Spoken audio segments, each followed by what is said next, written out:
बीत रहा है दिसंबर, गुजर रहा है साल। अब मेहनत करके हमें बनाना है नया अच्छा साल। अर्धवार्षिक परीक्षाएं लगभग खत्म हो चुकी है। आज सभी बच्चों के लगभग अंतिम पेपर होगा। अब हमें वार्षिक की परीक्षा यानी बोर्ड परीक्षा की तैयारियों में जुट जाना है मेरे बच्चों। और बोर्ड के एग्जाम सबसे बड़े एग्जाम माने जाते हैं। और बोर्ड ने, माध्यमिक शिक्षा बोर्ड ने ब्लूप्रिंट, मॉडल पेपर और अंक विभाजन घोषित कर दिया है। बच्चे समझ नहीं पा रहे। कल मेरे को एक बच्चा बोल रहा था, सर आप ब्लूप्रिंट समझा दो, हमें तो कुछ पता ही नहीं चल रहा है। मैंने कहा बेटा तू क्या, कमजोर से कमजोर बच्चा भी बड़े आसानी से ब्लूप्रिंट को समझ जाएगा। मैं कल आपको ऐसी विधि से, कल नहीं आज आपको ऐसी विधि से ब्लूप्रिंट समझाऊंगा। देखिए आपके मैथ्स की ब्लूप्रिंट बता रहा हूं। मैथ्स की कुल 14 प्रश्नावलियां है। उसमें पहली प्रश्नावली है वास्तविक संख्या है, ये 4 नंबर की है। दूसरी प्रश्नावली भी 4 नंबर की है और तीसरी प्रश्नावली भी 4 नंबर की है। ये तो है अंक है। अंक लगभग सब प्रश्नावली के समान ही, किसी एक प्रश्नावली के कम ज्यादा हो सकते हैं, लेकिन प्रश्नों के प्रकार 6 है। सबसे पहला प्रकार है प्रश्नों का ऑब्जेक्टिव टाइप यानी वस्तुनिष्ठ प्रश्न, अवैध वाले प्रश्न जिसमें तीर का तुक्का भी लगा देते बच्चे। पड़ोस वाले से भी पूछ सकते पहले का बताना, दूसरे का तूने क्या लिखा, यानी वस्तुनिष्ठ प्रश्न। वास्तविक संख्या। दूसरा प्रकार है रिक्त स्थानों की पूर्ति। रिक्त स्थानों की पूर्ति, पिछले साल एक ही प्रश्न में 6 प्रश्न थे, इस बार एक प्रश्न बढ़ा दिया गया है, 7 रिक्त स्थानों की पूर्ति के प्रश्न आएंगे।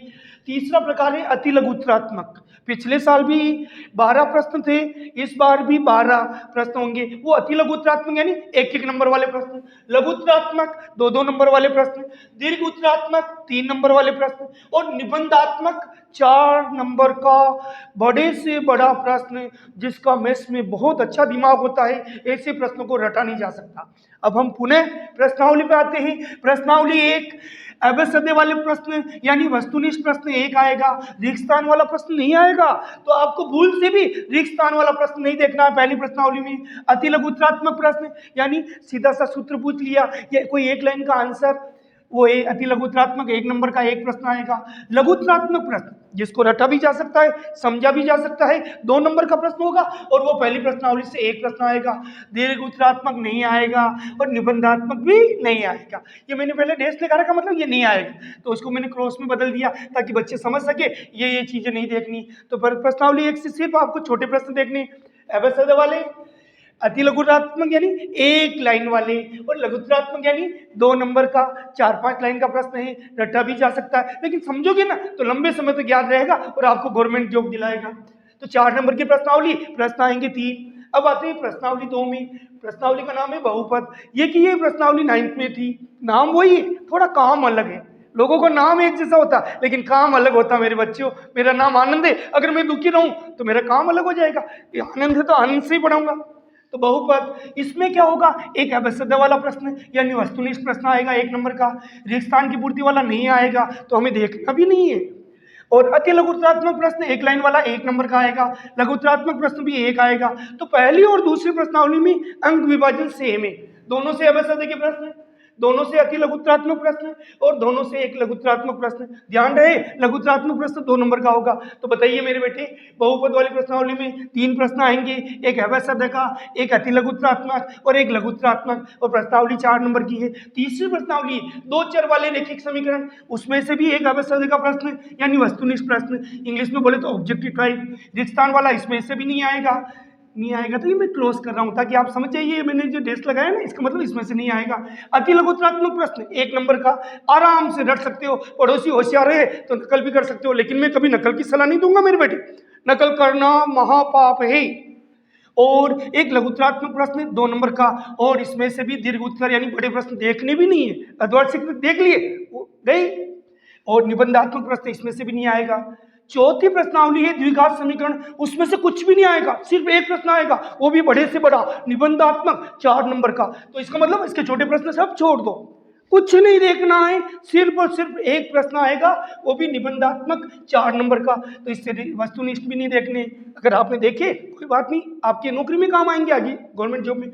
रिक्त स्थान वाला भी नहीं देखना है, अति लघुत्तरात्मक भी नहीं देखना है, लघुत्तरात्मक भी नहीं देखना है, दीर्घ उत्तरात्मक भी नहीं देखना है। केवल एक बड़ा प्रश्न आएगा। चौथी प्रश्नावली है द्विघात समीकरण, उससे एक प्रश्न 4 नंबर का निबंधात्मक आएगा। पांचवी प्रश्नावली समांतर श्रेणियां, थोड़े इसके नंबर ज्यादा है, 6 नंबर की प्रश्नावली है।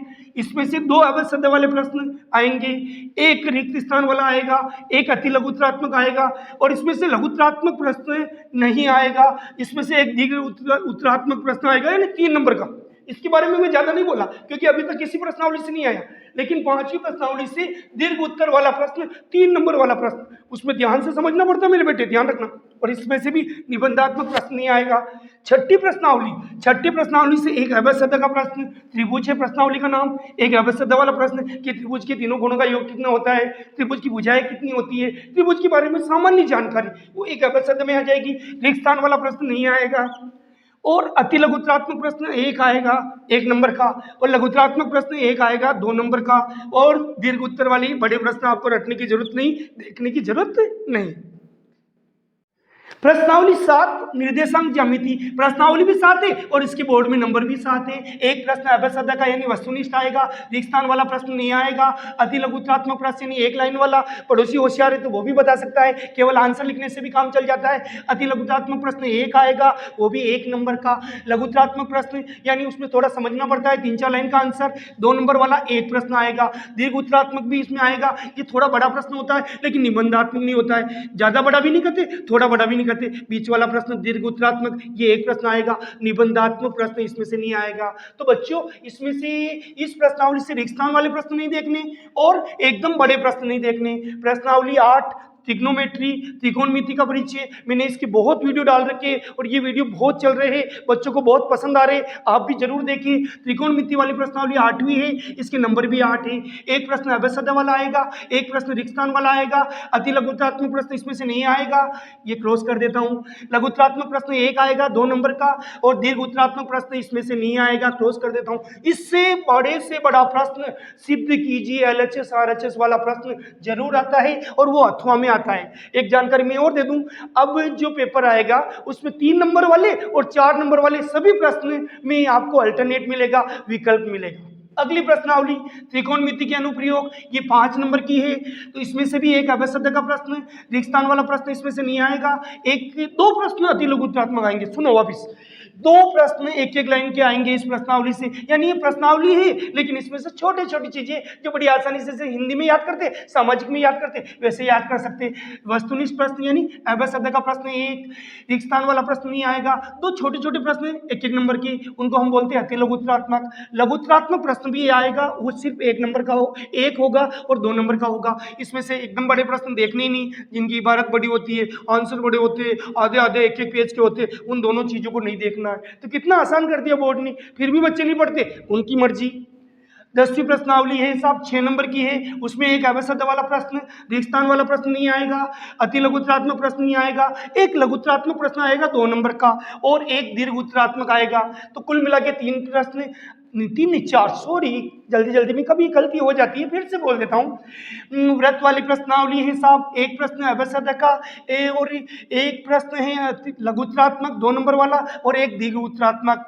अगली प्रश्नावली है वृत्तों से संबंधित क्षेत्रफल, उसमें से भी एक अवध सद का प्रश्न आएगा, एक रिक्त स्थान वाला आएगा, एक अति लघुत्तरात्मक 1 लाइन वाला आंसर और एक लघुत्तरात्मक 4 लाइन वाला आंसर, ये 2 नंबर का होगा। और दीर्घ उत्तर वाला नहीं आएगा, निबंधात्मक नहीं आएगा। तो आपको ध्यान रखना है, वृत्तों से क्षेत्रफल प्रश्नावली बड़ी है लेकिन बड़े प्रश्न नहीं देखने। अगली प्रश्नावली है पृष्ठीय क्षेत्रफल और आयतन, इसमें से अवध सद वाला एक प्रश्न और इससे रिक्त स्थान वाला भी एक प्रश्न, 2 1-1 नंबर के प्रश्न होंगे। अति लघुत्तरात्मक बोलते हैं उनको, 1-1 लाइन के आंसर बोलते हैं, रट भी सकते हैं, पढ़ भी सकते हैं, समझ भी सकते हैं। लघुत्तरात्मक प्रश्न एक आएगा, वो 2 नंबर का होगा। इसमें से भी बड़े और बहुत बड़े यानी दीर्घ उत्तर वाले और निबंधात्मक दोनों प्रकार के प्रश्न नहीं आएंगे। अब हम समाप्ति की ओर चल रहे हैं। 12वीं प्रश्नावली 6 नंबर की, पृष्ठीय क्षेत्रफल और आयतन, उसमें से एक अवध सद का क्वेश्चन, एक रिक्त स्थान का क्वेश्चन, 2 1-1 नंबर के अति लघुत्तरात्मक क्वेश्चन, एक 2 नंबर का लघुत्तरात्मक क्वेश्चन। लेकिन इसमें से भी बड़ा प्रश्न नहीं आएगा, बिल्कुल नहीं आएगा, न तो एकदम बड़ा और न बड़ा आएगा। तो अरे बहुत अच्छा कर दिया, अरे बोर्ड वालों को बहुत बहुत धन्यवाद। अगली प्रश्नावली सांख्यिकी, 13वीं प्रश्नावली, इसके नंबर भी 13। अगर बच्चे चाहे ना 13वीं और 14वीं दोनों मिला के 17 नंबर की प्रश्नावली, उन 2 को पढ़े तो पास के किनारे तो चले ही जाते। सबसे सरल प्रश्नावली, सबसे ज्यादा नंबर, प्रश्नावली नंबर 13, उसके नंबर भी है 13। इसमें से 2 अभ्यसद के प्रश्न होंगे, 2 रिक्त स्थान के प्रश्न होंगे और अति लघुत्रात्मक प्रश्न नहीं होगा।